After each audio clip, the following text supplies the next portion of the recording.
Je sens que j'aurai des problèmes. Mais je m'en fous, je m'en fous et je m'en fous. Je m'en fous, je m'en fous et je m'en fous.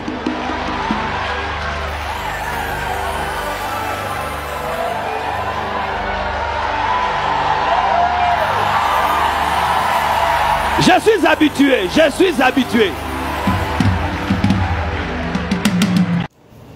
Bonsoir, aimable internaute, bonjour. Ça dépendra de l'heure à laquelle vous suivrez cet élément qui est aussi le vôtre. Donc merci très cher ami internaute, merci Nabayi Nyoso oyo bazwaka libaku ya kotala biso, peu importe heure oyo to proposer kabino ba élément pour que bo landa yango na bokebi nyonso partout oyo ozali.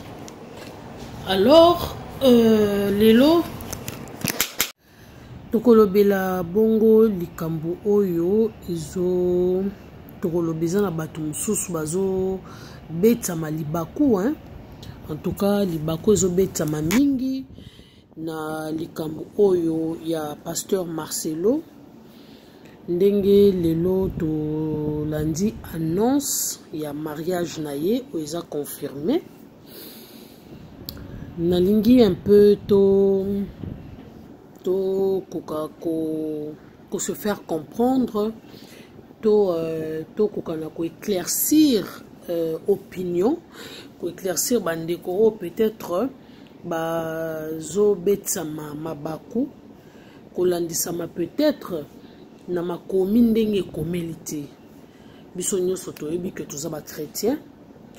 Alors nous parlons aussi d'un homme qui est pasteur et il est chrétien ndenge biso nyonso toyebi. Alors biso toyebi ça dit communauté congolaise mobimba yebi na bato pe na international ba yebi pasteur Marcelo. Mutumoko ta ko ignorer que pasteur Marcelo a utaka kokufela mwasi na ye. Je pense il y a de cela une année, si je ne m'abuse. Elle nous a quittés. Et voilà, lelo toyoki pasteur Marcelo azo se remarier. Bandeko de fois, tolingaka ko lobaba makamsusu par sentimenté. Tolingaka kosalaka toko pesaka ba réaction moko boye oyo soki likambo wana ekomeli yo oko supporter yango te. Déjà nde naute koloba tout à l'heure biso nyonso toyebi pasteur Marcelo, c'est un pasteur. Alors comme étant pasteur, il était marié. Il n'a pas divorcé, il n'avait pas divorcé, disons, mais il a perdu sa femme. C'est-à-dire, a perdaki mwasinaye, et en perdant sa femme, atikalaki célibataire. D'ailleurs, toko sala moi, toko, je ne dirais pas illustration, mais toko tanga quelques versets, il y a comment la Bible. Bisika nini oyo Dieu appuie le remariage, c'est-à-dire que la Bible permet à ce que le mariage se fasse après le décès d'un conjoint. C'est-à-dire ce n'est pas une interdiction. Je n'ai pas vu là où on a interdit que l'homme ou la femme puisse se remarier. Namoni bisika ma interdire honte. Même dans l'Ancien Testament, tout le monde a que il était permis qu'une femme se remarie, mais qu'on se remarie naye ezalaki na ndeko ya mobali na, c'est-à-dire soki mobali na yo akufi, frère ya mobali na yo, il faut abala yo. Wana ezalaki na l'Ancien Testament. Mais dans le Nouveau Testament, et kolobela biso que la femme est libre de se remarier, tout l'homme est libre de se remarier une fois que à perdre conjoint naïe. C'est-à-dire, ezali soumouté, ezali péché té, ezali pe erreur té. Na moni pe sika mon côté au Bible est déterminé et détaillé tant oyo muto ko bala après avoir ko perdre oyo ezali conjoint naïe. Ici, on ne parle pas du divorce. Même si quelqu'un a divorcé, ce qui est simbité, ce qui est sali que à mon partenaire naïe, pourquoi ne pas se remarier? Erreur morobiso batu tout ça la rato, c'est-à-dire moi je dirais c'est une mauvaise conception na biso surtout ba congolais et moi ça me choque. C'est vrai, Nalanda qui quelques réactions à Batou, na ba réseau Kandé Tolandaka. Moutoumoko a posé question à l'obi. Pasteur Marcelo, Okoufeli Mwasi, quand est-ce que Olingani na Mwasi wana? Et quand est-ce que on proposait qu'il est bas, donc c'est que Bazaraki n'a pas depuis Kala. Non. Je dirais non parce que ce n'est pas forcément ce qui moutou à perdre ou azaki conjointe nae et que avant conjointe nae wana akufa azalaki na partenaire oyo azuya sika. Non, ce n'est pas forcément ça. Parce que il y a des cas où il y a que on doit perdre conjoint naïe et que azoko kakoti kala yé mon côté. Amesana qui tellement à moi si naïe et à moni sokatika libo peut-être il pourra mourir.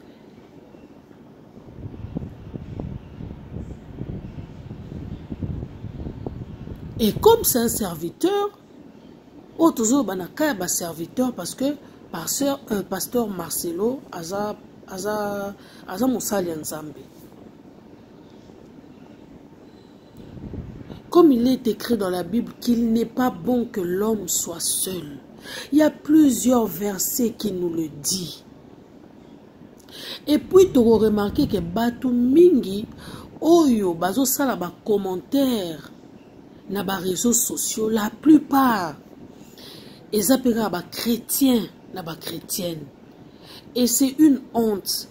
Moi si je me dis je me dis que je suis chrétienne,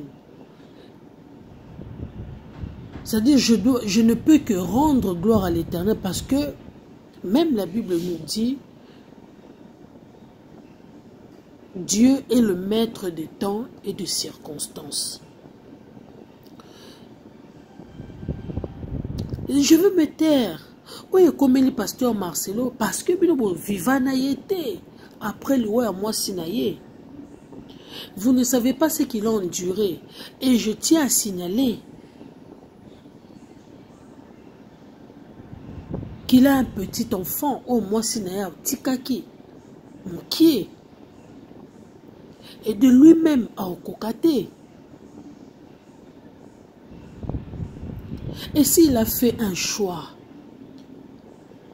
je rappelle que Moutounyo so oyo akabwanaka na partenaire na ye, ezana ndenge ya divorce, ezana ndenge ya liwa. Ezalaka forcément te ke mutu akutani na ye wana bazalaka na ye avant mwasi na ye bakabwana to mwasi na ye akufa. Ce n'est pas forcément parce qu'il y a des gens oyo bayebana te ni vu ni connu. Il a perdu son conjoint et a coûté na mutu mususu na peu de temps. Ou a perdre partenaire ou azakinaye a linga na mutu mususu. Ce n'est pas parce que bazaki na mutu wana, non. Nzambe asalaka makambo na ndenge na ye. Nzambe soka ba kutanisa batu na temps moko boye to nini. C'est Dieu. Ce qui est que pasteur Marcelo ça a 2 ans, 3 ans, 4 ans, 5 ans, c'est Dieu. C'est Dieu qui permet tout. Mais nzamba moni ke muto yo azo souffrir intérieurement. C'est biso obi congolais na kaka motema pasi. Na kaka tellement motema pasi na congolais hein. Na maramsus tolingara ko se fili, c'est-à-dire comment je peux dire? C'est-à-dire tolingara ko zweloko ya moninga makambo ya moninga kokomisa yango grave. Or soki eza kana ye soki ekomeli ye nde place wana kocomprendre ezalaka nde boye.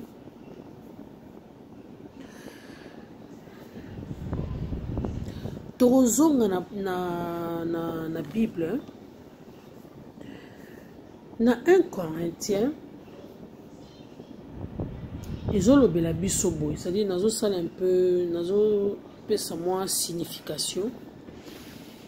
Alors la Bible permet le mariage après le décès d'un conjoint, après le décès du conjoint. C'est-à-dire il est clairement indiqué qu'une femme, il est clairement indiqué qu'une femme est liée à son mari aussi longtemps qu'il vit. Mais si son mari meurt, elle est libre de se remarier. Le remariage est donc une option offerte aux veuves et aux veufs. Auto-rejoindre na mibali. C'est-à-dire, mobali soka koufeli mwasi aza libre comme de l'air. Ndenge moko pena mwasi soka koufeli mobali azali libre comme de l'air. Une fois que balongo lié le pété na musapi, une fois que pasteur assemblé lié, balobi ke awa nde bokabwani ndenge ma Bible lobi na biso ke boko kabwana kaka soki liwa ekuti moko. Nde c'est par là que bokabwani tu peux refaire ta vie. Parce que ceux qui zaki bongote mais balongolaka ba alliance oyo ya muto akufa te na musapi ya muto akufeli. Mais batika ka ebongo basambela ka epete. Mais comme la Bible et permettre nzambe à permettre que batu soki ba balani et que moko ya kufim moko atikali akoki ko se remarier soki alingi akoki ko se remarier.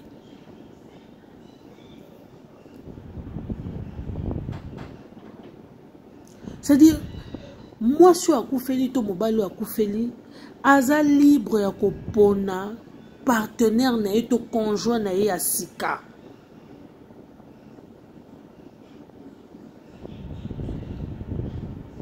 Mais apôtre Paul alobi to a recommandé que libala wana ya sika ezala dans le Seigneur. C'est-à-dire beaucoup bala na bino. Mais boye ba ke libala wana ezala dans le Seigneur. Et heureusement tomoni pasteur Marcelo na conjointe na oya sika tomoni que baza dans le Seigneur et c'est une recommandation. Oyo apôtre Paul apesaki que bokoki ko balana okoki ko bala partenaire ya sika mais ezala dans le Seigneur. C'est-à-dire une personne oyo bozo partager na ye foi moko. Bozo partager na ye kondima moko. Nde yango wana. C'est-à-dire ils ont un verset biblique ebelé. Ce qui beaucoup qui kotanga na 1 Corinthiens chapitre 7 verset 39. Et puis autant na Romains, surtout bito qui peut na Romains 7 3. Toké na Genèse 25 chapitre 1 verset 24. Bromo na makambo ya libala ya remarier ya ko se remarier. Toujours na 1 Timothée chapitre 5 verset 14. toke sous 1 Corinthiens chapitre 7 verset 8 tina 9. C'est-à-dire makambo wana nyonso eza na Bible, eza na mutu a inventé l'oko te, eza na mutu a créé eloko te. C'est ce qui a été écrit. Et puis, il y a là, où est commis, où est lobby ma commis. Net na vidéo, mokwa toujours la même écrit comment milikolo que même yemoko a lobby que a receva don ya célibataire. Comme la Bible nous a toujours dit qu'il n'est pas bon que l'homme soit seul. Il n'est pas bon. Si vous bino bateau bozo télémelaye qu'il fallait pas bala, abali avant, ceci, cela. De un, c'est un homme de Dieu. Ayebi ba principe ya Nzambe. Ayebi Nzambe alingaka mabete, alingaka malamu. Nzambe aboya ikobo. Nzambe aboya masturbation. Nzambe aboya impudicité. Makamwana nyonso ya mabe. C'est un homme de Dieu, il lit la Bible, il sait ce que c'est interdit en Zambie. Ce que bino ba congolais tellement bozawana bolinga kaka o bino bolingi onde muto sala. Mais c'est grave. C'est très grave. Comment vous pouvez vouloir qu'on soit décision à place ya moto. Na lande sous ndeko moko moi si a commenté na été sur moi si to mobali. Alobi que d'ailleurs ngana ko kende sous église te. Ah. Si ko okende sous église te pour Marcelo abali moi si na kufika la ta bali to poyo obandeko kende église ya Marcelo. Disons, ce que vous mon église à Marcelo, mon dimi na église wana, na la compassion. Donc c'est que yo bandeko une église pour Marcelo mon na yo bala yo, comme a bali yo te ngo lo boko ke su église te.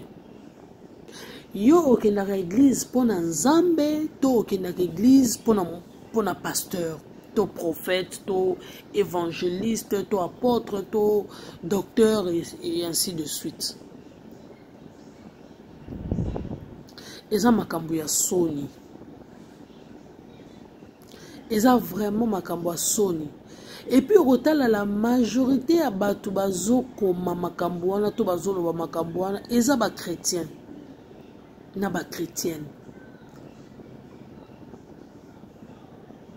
Dans les autres ça que tinenge bokendaka na bino ba église. C'est-à-dire bokendaka ndeko tondisa na bino ba kiti na église. Vous ne savez pas ce que dit la Bible. En ce qui concerne le remariage. Botanga na bino ba Bible te. Bokenda kosani na l'église. Bokenda kotondisa ba église pour rien.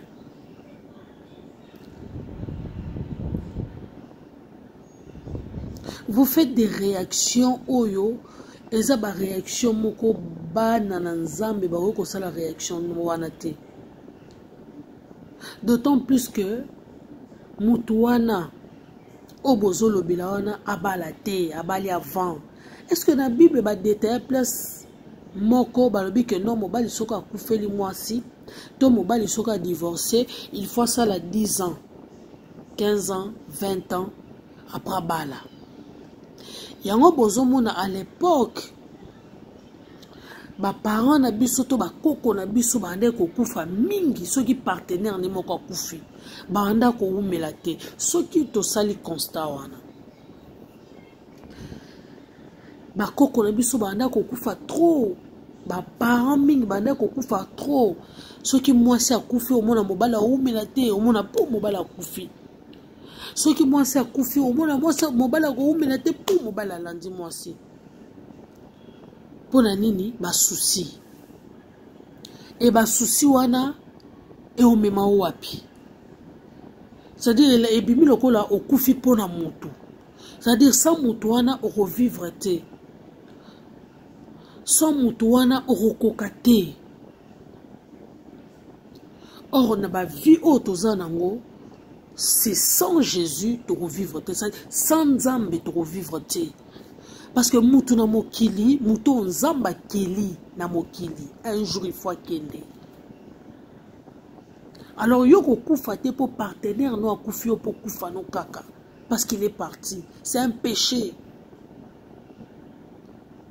Et puis nos chrétiens ont besoin commenter, besoin condamner pasteur Marcelo.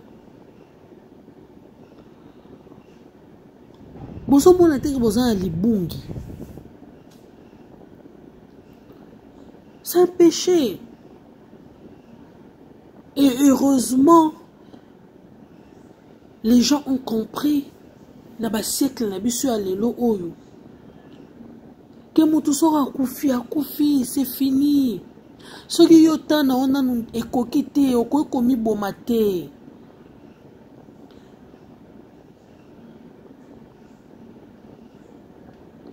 Ertote marali boso ya mosali nzambe. Na église, tolobanaka pour le meilleur et pour le pire, jusqu'à ce que la mort nous sépare. Point barre. Jusqu'à la mort nous sépare. Jusque la mort nous sépare. C'est-à-dire liwande kaboli bino. Et ça qui n'a volonté à motute. Liwande kaboli bino ngonga ya mutu wane koki nzamba bendiye abengiye atiki yo nzamba za zoba excuse nzamba za zoba te pozo moko atika moko non et de surcroît son serviteur bino boyebi ba âme boni Nzamba zana posa na bango babika na nzela ya pasteur Marcelo et ce qui Nzambe a rappelé pemene avant ba amwani ozala perdu. Quand un autre part et l'autre reste, c'est pour une mission quelconque. Yango so tobito zonga na recommandation ya apôtre Paul.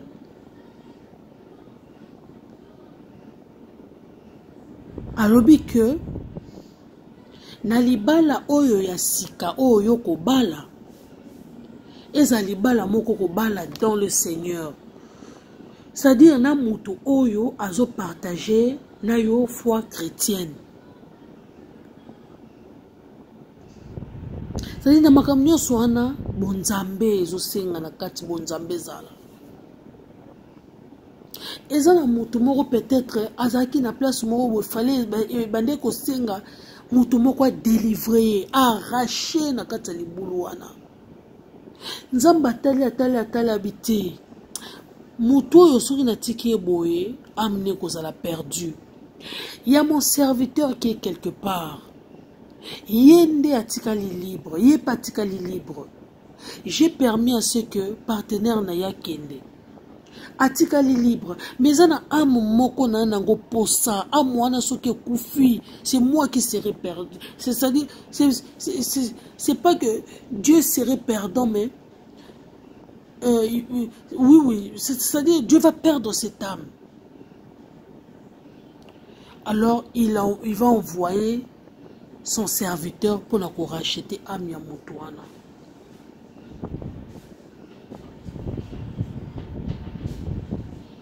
Ça dit tout petit caraba décision mutum sous sali tout petit caraba décision non.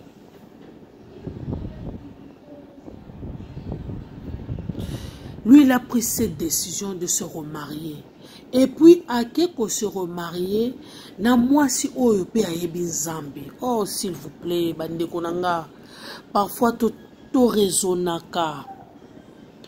Parfois to raisonnaka. Il y a une vidéo moko lobi na yebi ke batu ba koloba mais je m'en fous. Ça dit muto ko ça ya o moni ngana lobaka na vie nanga na ko banga te o batu ba koloba. Ça dit nakoki kokanga vi na nga te parce que bato balobaki to bato bakoloba parce que tovivaka mpo na bato te tovivaka mpo na nzambe bato na mokili bazanga na kaka mpo na koloba mais likambo wana soki ekomeli bango ils ne vont pas supporter. C'est-à-dire makambo so ekomelaka bato moto wana akoki kosupporte mosusu moto mosusu akosupporte supporter épreuve oyo moto wana akutani nango te supporter yango te yango totikaka kojujaka bavie ya bato. Quand lui il dort seul dans sa chambre bozalaka na ye te. Est-ce que boyebi combien de larmes oyo ya kulaka boyebi te. Déjà vivre seul eza risque na ndenge ya biso ya bomoto boye.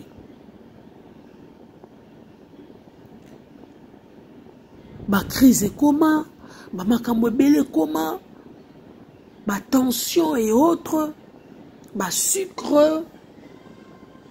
Aroza na buto alali boye asali crise. Soki aza na partenaire ne pembeni. Partenaire pa koyo kosunga ye pe. Akoyo pe ko sauver ye plutôt.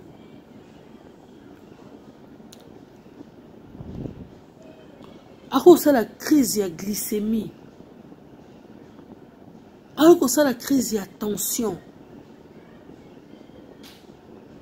Peut-être partenaire akoyo pe ko sauver ye. Mais vivre sans partenaire, akoyo kweya na douche. Akoti pe na douche boye pa kwei. Mais partenaire ne soka zana, soka yoki partenaire ne akwei. Mbala moko okende abengi batu et tout. Vivre seul, ce n'est pas facile du tout. Et puis ce n'est pas bon. Yango moni Bible le bina biso, 2 valent mieux que 1. C'est-à-dire na makambo nyonso esengaka kaka fo mibale, bozala mibale. 2 valent mieux que 1. Soko za yo moko za makambo ko résoudre te, esenga fo partenaire azala pour équilibre ezala.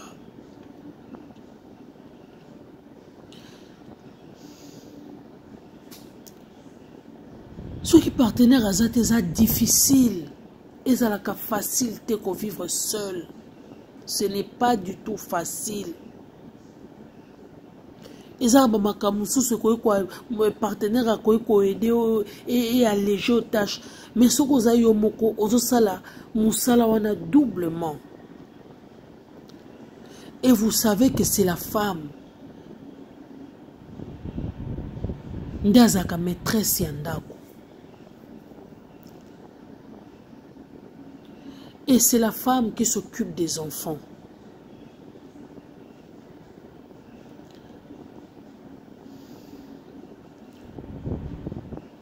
Mutu nyonso akokaka célibataire, ce n'est pas tout le monde. Et ana mutu mususu vie na ye fo avivaka na mwasi pene na ye. Ti akotika mokilo. Et ana batu mususu bakoka vivre sans mwasi te.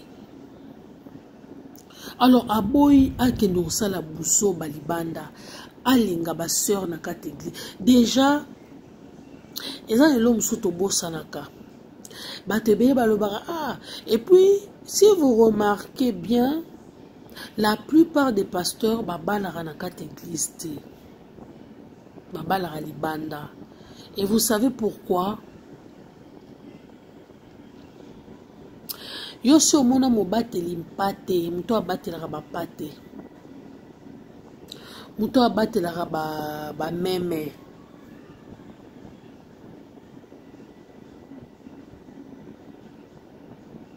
Et si bomona mobateli mpate akoma kolia su ba mpate na ye. Et si bomona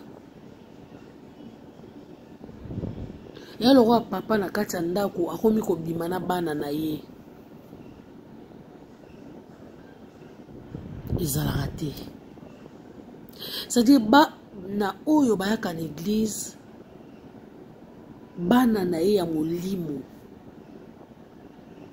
Et comment il va encore kobala isusu bana bana kati tonga?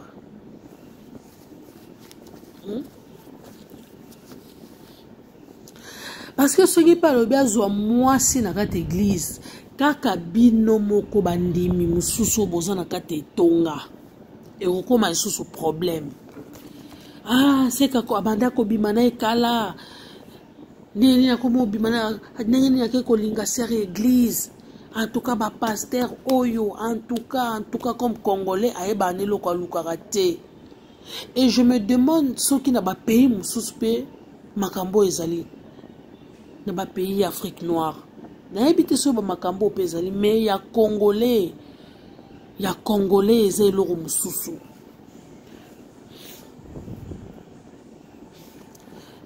En tout cas, il y a Congolais ezali lo mususu.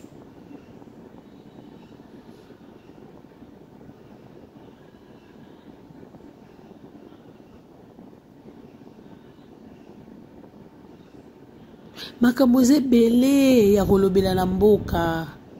Makambo ezebele ya kolandela na mboka. Mais vous, en ce qui concerne les vies privées des gens, c'est là où vous mettez vos bouches dedans. Et c'est une honte pour cette République.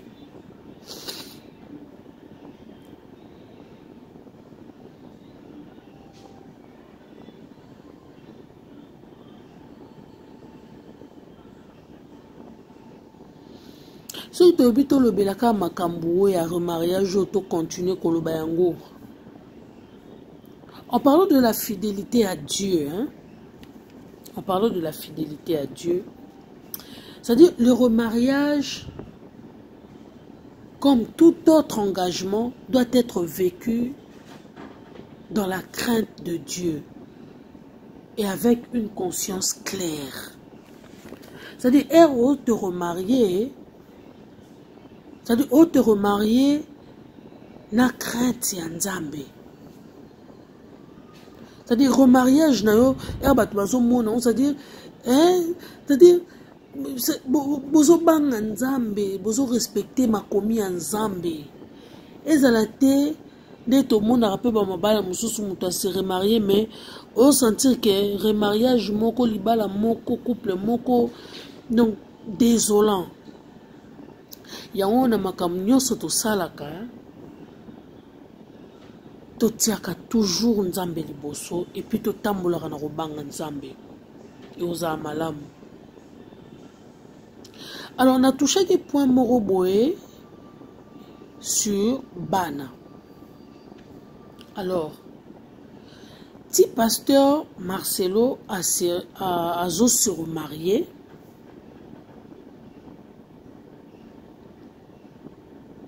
déjà, je dirais une chose.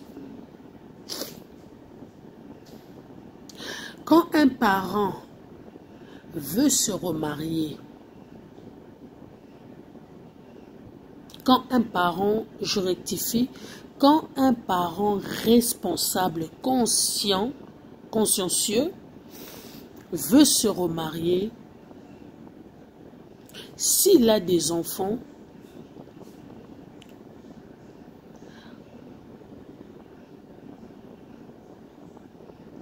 la chose qu'il fait, c'est qu'il associe ses enfants. Bien que décision ya ko se remarier ezalaka personnel, mais eza important pe ya ko tenir compte ya bana. Soki bien sûr azana bana ndeti na ka ya pasteur Marcelo ya ko luka soutien na bango, c'est-à-dire quand un parent responsable veut se remarier et qu'il a des enfants, le mieux à faire est avant de sarabana, à solarana bana. C'est vrai qu'ils en ont bana mususu parmi d'autres, parmi tant d'autres, il y a bana, et disons, excusez-moi, parmi bana, ils en ont bana OP, na ebandeli, ba telemelaka, ba décision. ya soit ya tata soka tikali ye moko, soit ya maman soka tikali ye moko. Alors un parent responsable à sa ranini avant Tsarabana andi ko talisa bango. Vous voyez, je suis restée seule, voilà, et ainsi de suite. Alors, moi, j'ai pris une décision de me remarier. Et c'est aussi bon pour vous, mes enfants. Cette mère va vous donner une affection, quand bien même que ça ne sera pas plus que votre mère. Pourquoi pas Pézala plus que votre mère? Ça arrive, il y a des femmes pareilles. Mais que vous ayez une mère. Et je ne peux pas rester seule compte tenu de ma vie, compte tenu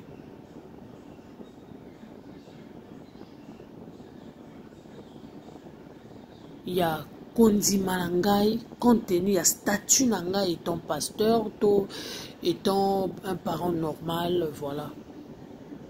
Je dois me remarier. Parce que nous avons vivre en amourité.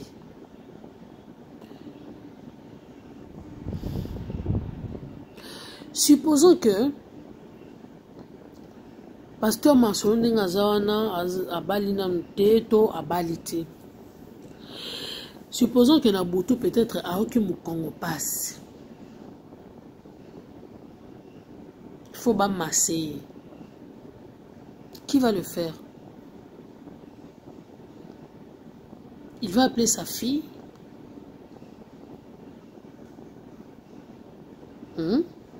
Alors ben moi ça masser.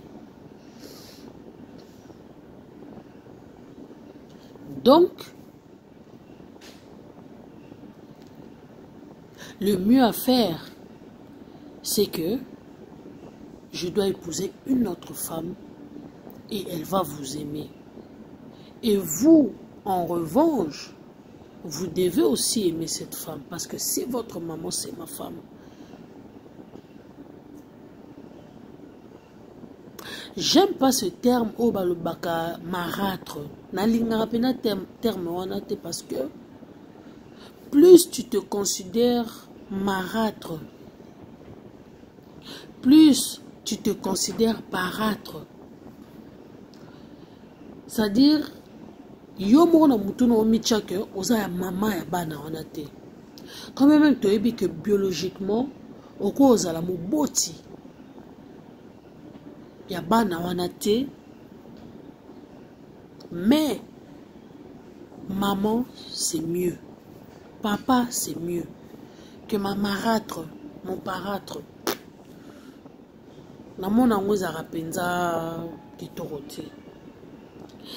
Donc, si tu veux revenir dans le cas du pasteur Marcelo, il a des enfants.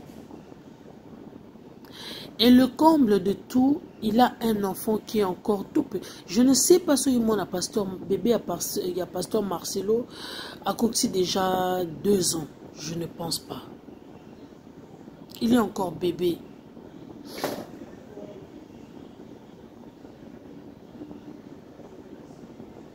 Et vous êtes sûr qu'il arrive à surmonter ça? Pourquoi mon amour azana cher azoteya? Mais boyebi o ezana sima mkongo na été.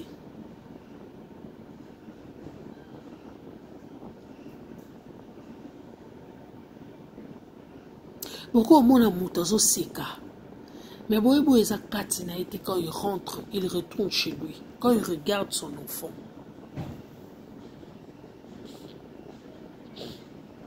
Comment voudriez-vous qu'il devienne en même temps babysitter? Il y a baby father, baby father, je sais pas. Donc bino bolinga comme un babysitter, en même temps azo kamba église munene, bandimi bazoya, tout ça là, ba charge wana nyonso. Et quand il rentre à la maison, Azana moto, il y a qu'à décharger les charges wanate. Et vous pensez que c'est facile? Et ça facilité. Alors parfois, il faut tout le choix ya bateau. Toi encourager bango, toi accompagner bango na choix au basali. Tout est kolanda waka ya maman Esther, Ngalasi na tonton Chako que je salue. Lui, quand il a un divorce, moi j'ai causé avec tonton Chako, na roché la bino même conversation auto sola kinae. Il a dit qu'il a fait 2 ans bazaki sous-souté. Mais avant 2 ans, wana, c'est la femme qui est partie. Il n'a jamais chassé sa femme. Il n'avait pas quitté sa femme. Mais c'est elle qui est partie. C'est elle qui est partie. Alors, Moutouakei, vous pensez qu'Alanda était, Abondela était, Alukaba Bongisate, et qui vous dit que si Azala Kina maman passe, moi si nae, ex nae, et que Azala Kapena maman Esther. Non! To kansa karate que so muto akabwana muto alingi muto seke bazala kava muto na bakabwana. Non, pas forcément. Mahamunyo so zaranzambe nda sala rango. Et biso bata mokili to mona on dirait ça eloko moko bo esalemi selon volonté ya batu et dans la relation nyo sauté o esalemaka selon volonté ya batu te. La plupart des cas ils ont volonté en Zambie. Surtout ceux qui ont la bateau baébié. Dieu planifie des choses.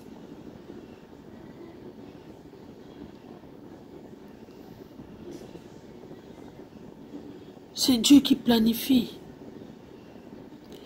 Et heureusement, ils ont la maman Esther, ils ont la tonton Jaco, bazo s'est retrouvé na cas où il y a recommandation au Paul Alobaki, toi Salaki, Alobaki, disons, que ce nouveau mariage soit dans le Seigneur. C'est-à-dire, bozo sala on na crainte ya Nzambe. C'est-à-dire, relation na bino ya sikawana. C'est-à-dire, on partage on a mouto bozana une même foi chrétienne précise, même foi chrétienne. Parce que nous sommes des chrétiens, on parle en tant qu'enfant de Dieu, en tant que chrétien.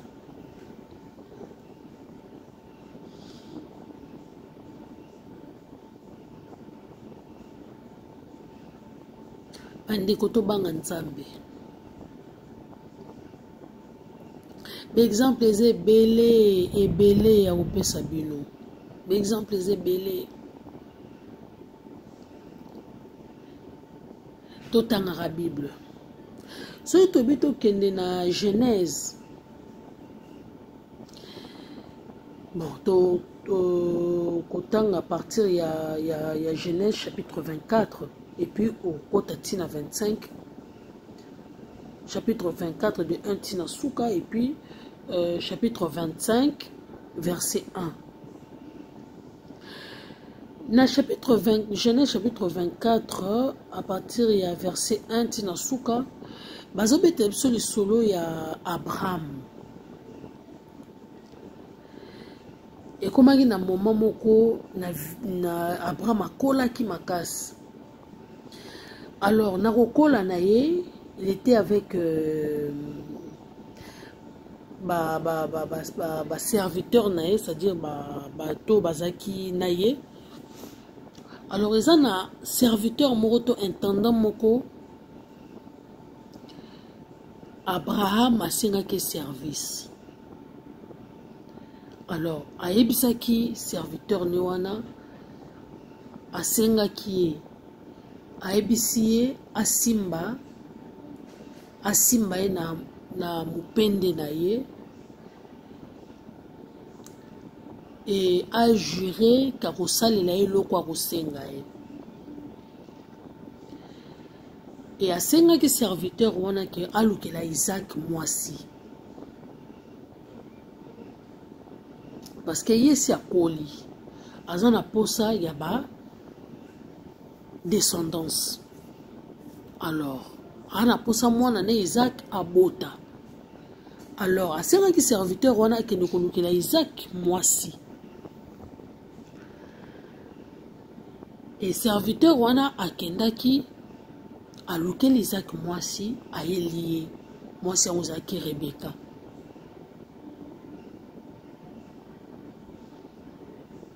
C'était une très jolie femme.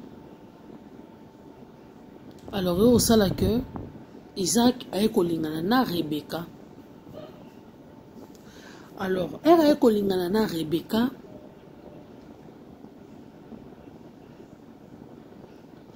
Abraham aye ko bénir bango. Mais avant Rebeka aye na parce que serviteur wana sengaki est-ce que moi ezate na kende na Isaac kuna na mboka na po Isaac yemoka kende ko pona mwasi abo même si était yo fozwa mwasi kuna oyane awa nde serviteur wana kende ko zwa Rebeka ayaki na ye na mboka ya puisque Abraham azaki et Isaac azui Rebeka balinga na Rebeka azui Rebeka amemi ye po alakisa ye bisika tombe ya Sahara ezalaki. Et après ça de Abraham ayaki kobala mwasi mosusu na kombo ya Ketura. Si vous lisez la Bible dans Genèse chapitre 24, vous comprendrez l'histoire. C'est-à-dire même Abraham s'est remarié. Après la mort de Sarah, Abraham s'est remarié. Bandeko na ngai, pourquoi totangaka Bible?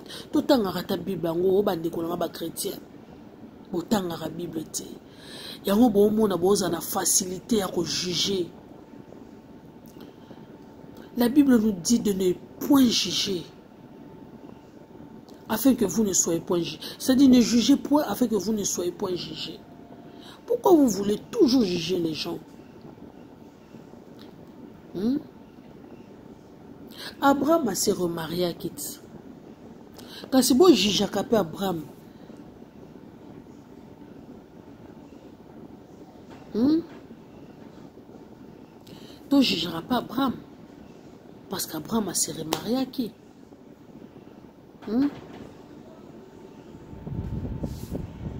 Bandeko. Parfois, Maram Soussou. Soyez bon, mon yango. Il faut que vous sakara nzambe. Et puis quand le volonté nzambe et que na kati couple na bango ko pambola batu. Pourquoi congolais a na notion ya ko pambola baninga te? Congolais soki likambo ekomeli muninga ya malamu. Congolais faut azana ka po critiquer. Yango zo mona mboka na biso zonga toujours sima. Dès que l'ennemi congolais est moko congolais, c'est-à-dire tomi linganité. Na eloko oyo ko sala bonheur ya muninga biso toza contre ngo. Na eloko oyo ko pesa muninga kimia biso to lingi yango te. Siko bino bolingi Marcelo sala nini?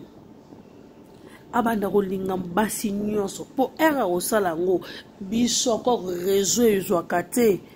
Omona batu nyonso ba ko sopanela ye. Marcelo asali boye, Marcelo azongisi boye, Marcelo ake boye, Marcelo azongi boye. Kaka biso batali boso. Kaka biso batali boso tokoya ko juger, tokoya ko critiquer, tokoya ko condamner. Sko bino bolingaki nini? Era lingaki mwasi wana abanda olakisa bino na réseaux sociaux ya mitema mabe ya bilobela. Que non des autres. C'est-à-dire, réseaux sociaux et comment le rôle à lieu morobo, il y a jugement quoi.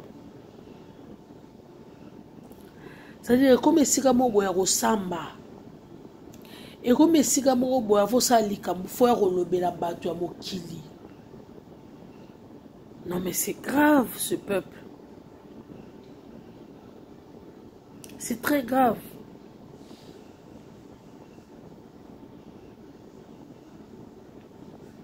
À un certain moment, il faut tout changer le comportement de biso ba Congolais. Et vous allez bien. Et vous allez bien ma casse. Asali show ya mabete, alingi mutu oyo azana parce que aroya kolinga mwasi moko boye. Mwasi wana ayende po panza Marcelo na banana ye. Aroya kolinga mwasi moko boye, aroya po anyokola Marcelo, anyokola bana Marcelo. Menzamba tali kabi o aza mosali na ngai. Tikana tindela ye mwasi oyo ako accompagner na ministère, s'il vous plaît.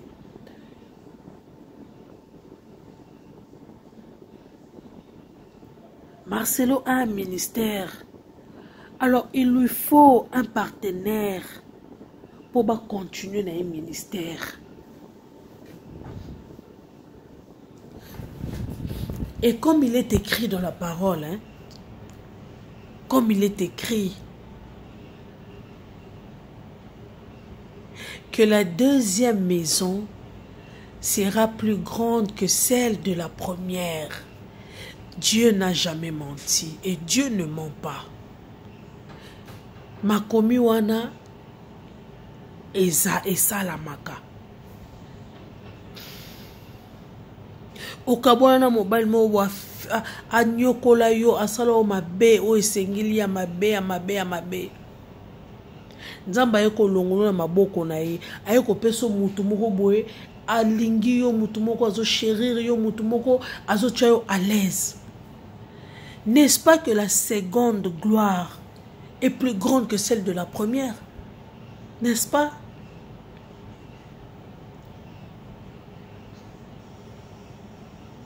Moi, ça pasteur Marcelo asala ki o esengela ki asala. Nzamba monique ekoki. Yo pema mutu mususu aya pour ba continuer chemin. Dieu voit son intérêt. Monique awa te intérêt aussi là parce que nazo rappelé moi nanga pembe nanga. Mais ça na mutu mususu faut continuer chemin parce que ça musala nanga.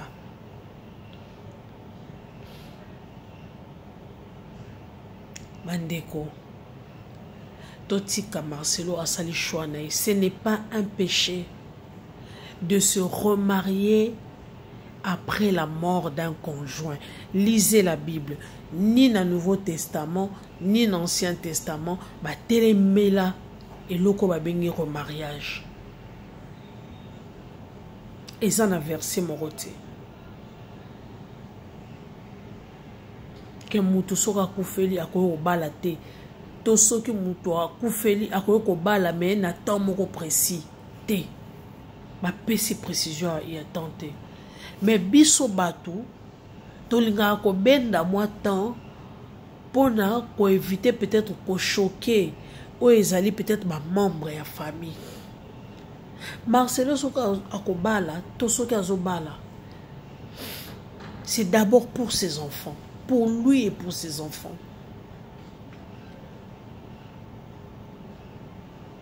Et pour la crainte de Dieu en premier. C'est-à-dire avant tout, il se marie parce que le mariage est une institution divine, est une recommandation de Dieu.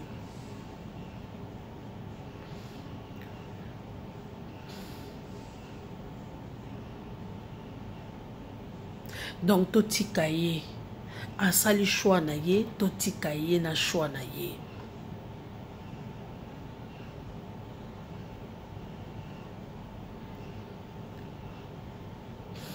Totika kosalisaka ba image ya bato eza malamu te. Totika kosalir ba image ya bato eza malamu te. Ko ba les lisumu te. Ko se remarier plutôt eza lisumu te. aboyi asala n'importe quoi. Aboyi atambola à l'encontre ya oyo ekomami na kati ya Bible oyo yateyaka bato chaque dimanche.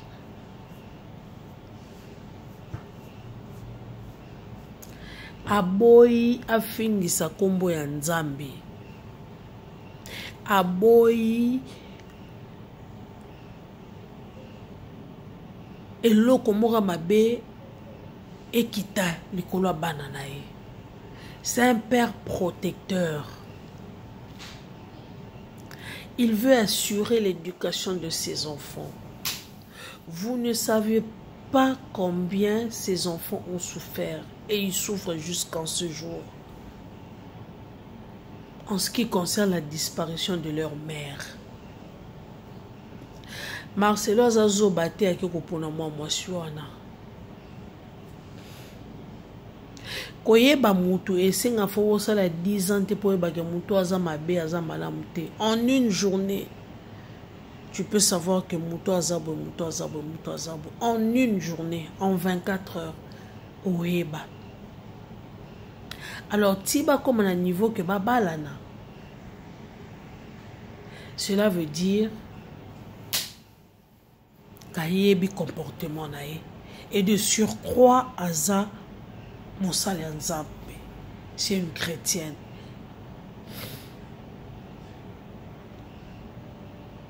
Elle prêche la parole. S'il vous plaît, tout tika bango ko to bonde lande pona bango. To bonde la pona bango. Nzambe abomba couple na bango. Nzambe apambola bango na couple na bango. Parce que ils ont deux forces ou esangani pour na ko glorifier le sous kombo Nzambe. Bande ko to tika ko sala ba lisumu moko volontaire. To tika ko sala ba masumu moko conscient. To tika lisumu mukie na ya munene ezalaka te. Bino bozo telemela ye, bo sala lisumu. Bozo telemela ye te, bo telemela Nzambe, bo telemela makomi. Vous chrétiens. Bo mi benga ba chrétien. Mais bo telemela o ezali makoma ya o ezali makomi o utie pa Nzambe. Bo telemela ngo. Donc totika makambo wana et ozala bien makasi. Parfois tozala ba conseiller et non tozala ba juge.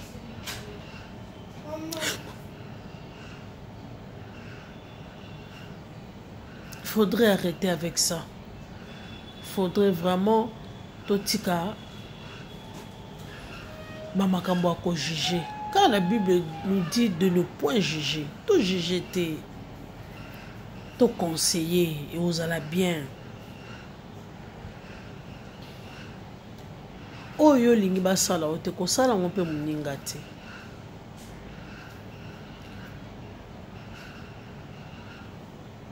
Oyo lingi baloba na ote kolobela ngompe muninga te.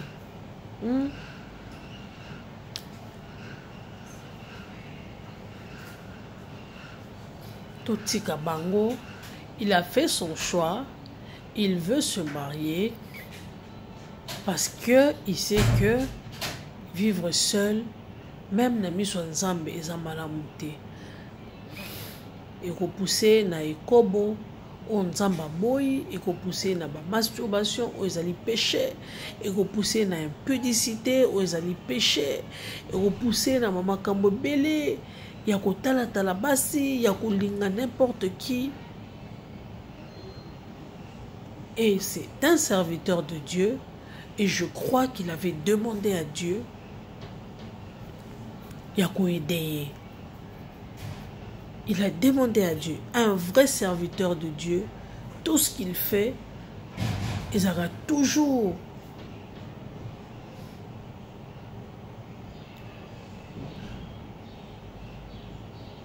na volonté ya nzambe. C'est-à-dire mosali ya nzambe nyonso avazwa décision to sa likambo asengaka nzambe azala guide na ye, a orienté ye vers une bonne personne, vers bamakambo ya malamu oyo ezali ya positif. Et Dieu l'a répondu, si on peut le dire ainsi. Il a demandé à Dieu de lui donner une autre conjointe. Et Dieu lui a envoyé une autre conjointe. Et comme ma conjointe, on a dit vanda bongo te parce que ezali sumu. Yaza musala nzambe ko vanda na mwasi moko te, asala eloko te, abimi pa na bango te eloko te. Puis c'est une grande personnalité.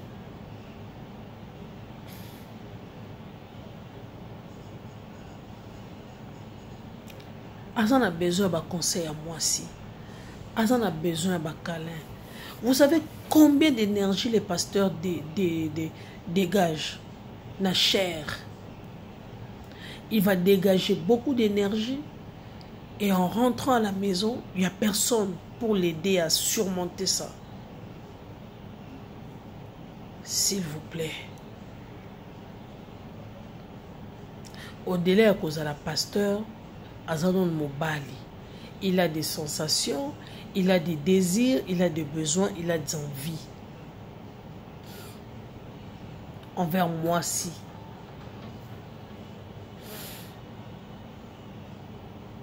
Alors,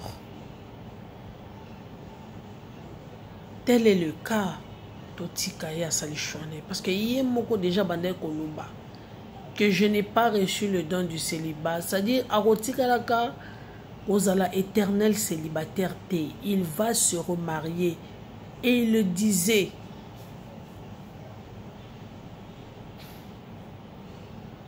Il le disait. Parce que je m'a pas sur un inobiso toroyoka. S'il vous plaît, totika ya bala. Yo moniko sepelite. Itali karayo. Parce que moutasa il a mutu chouata. Mutu pas pesa mutu mbongo po ke bala moi sita. OK? Mutu pas pesa mobali mbongo po ya bala moi so akufeli mwana akufeli mobali te. Il y a des veuves aussi qui se marient. Azape na bana mobala tiki na bana me babali. Alors nous devons arrêter avec tout ça. Donc voilà, c'est ce qui mettait à cœur na Solana Bino. Makambo au pasteur Marcelo. Donc voilà, merci na bande konyoso o bokozo temps ya kolanda élément na biso en tout cas et on sala bien na bande konyoso kolanda ngo du début à la fin pour na ko zoape mate ya oyo to bongisa ki pe pona bino na nzela. Peut-être il y a sujet où il y a pasteur Marcelo na muke o nzambe azo la kisaka biso muke azo lobela ka biso muke na nzela ya makomi ko partager on peut la bande ko o peut-être bazana libungi bazana ignorance ba ko comprendre que na vie ya muto ce qui muto ya balaki akufi il a le droit de se remarier. Donc voilà, ce n'est pas un péché. Donc merci à vous et bambote na ba internaute nyonso ba abonné na nga nyonso oyo balandaka Nonsika Songo officiel TV. En tout cas merci na bino nzambe abatela biso tokutana na élément mususu prochainement. Donc merci, ciao.